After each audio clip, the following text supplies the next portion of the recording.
Kaldırın, yardımcı olun arkadaşlar.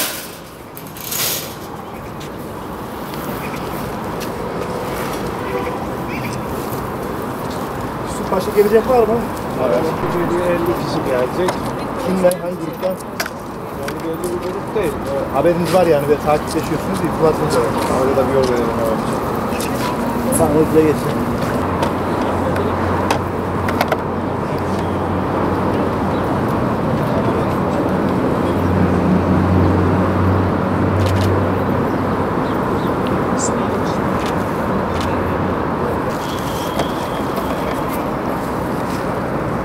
Ayakları alın çocuklar, gelin.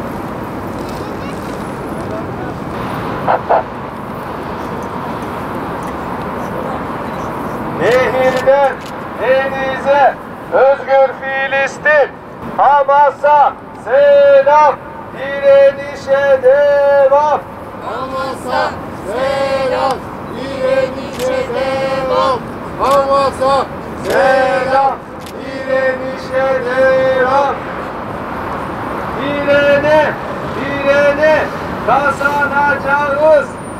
direne, Direne kazanacağız.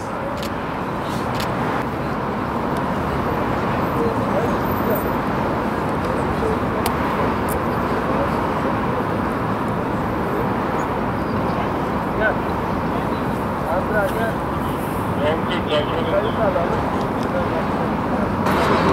Direne, direne kazanacağız. direne kazanacağız. Yaşasın küresel intifada.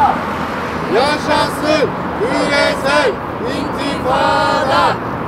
Yaşasın küresel intifada. Evet. Dün buraya gelmiştik yine saat 2'de. Bugün aynı saatte buradayız. Akşama kadar buradaydık. Gazze tamamen Avrupa altına alındı ve işgal edilmek üzere.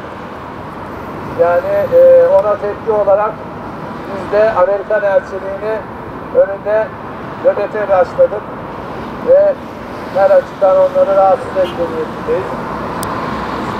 Dün buradaydık akşama kadar, sonra gözaltı oldu. Bugün yine buradayız. Bütün Ankara ve Türkiye ahalisini buraya bekliyoruz. Gitmiyoruz, buradayız.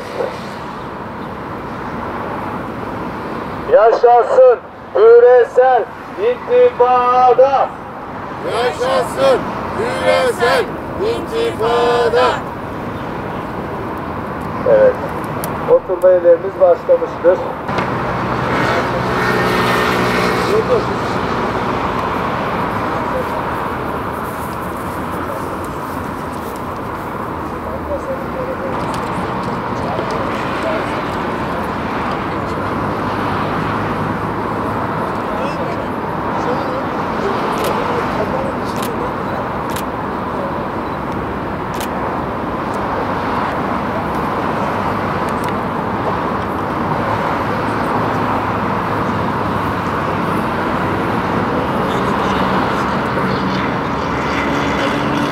Bizler Ankara'daki duyarlı Müslümanlarız. Gazze için yüreği yanan Müslümanlarız. Buraya geldik. Niye geldik? Çünkü Gazze 2 yıldır zaten kıyameti yaşıyor. Soykırım içerisinde. Özellikle dün itibariyle Gazze tamamen işgal edilmeyi aşamasına geldi. Ve Gazze şehrinden başlayıp bütün Gazze şeridi tamamen işgal edilip ahalisi, kardeşlerimiz Sudan'a, Mısır'a, Türkiye'ye, Ürdün'e sürülmek isteniyor. Ve bunun yapma aşamasında da çok büyük kıyımlar olma ihtimali zaten hepimizin malumu. Biz buraya geldik çünkü onlar Gazze'yi kuşatmışsa biz de Amerikan elçiliklerini, bütün belki Küreci ve İncirli'yi de kuşatmamız lazım. Halkların ayaklanması lazım artık. Yani onlar bizim kardeşlerimizi rahat bırakmıyorsa biz de onları rahat bırakmamamız lazım. Buraya geldik nöbet eylemine geçtik. Süresiz nöbet eylemi. Biz dün 2 itibariyle buradaydık. Akşama kadar durduk ama akşamleyin bir müdahaleye maruz kaldık. Sonra sıkıntılı bir durum yok. Gözaltına alındık, çıktık. Sabah yine geldik. Bundan sonra her gün ateşkes olana kadar, Gazze'de ateşkes olana kadar, Gazze felah bulana kadar her gün saat 2'den akşama kadar Amerika elçiliğinin önündeyiz. Bunu düzene bağlamış durumdayız. Herkesi buraya bekliyoruz. Birlik olalım. Gücümüzü Amerika'ya, yandaşlarına, herkese gösterelim.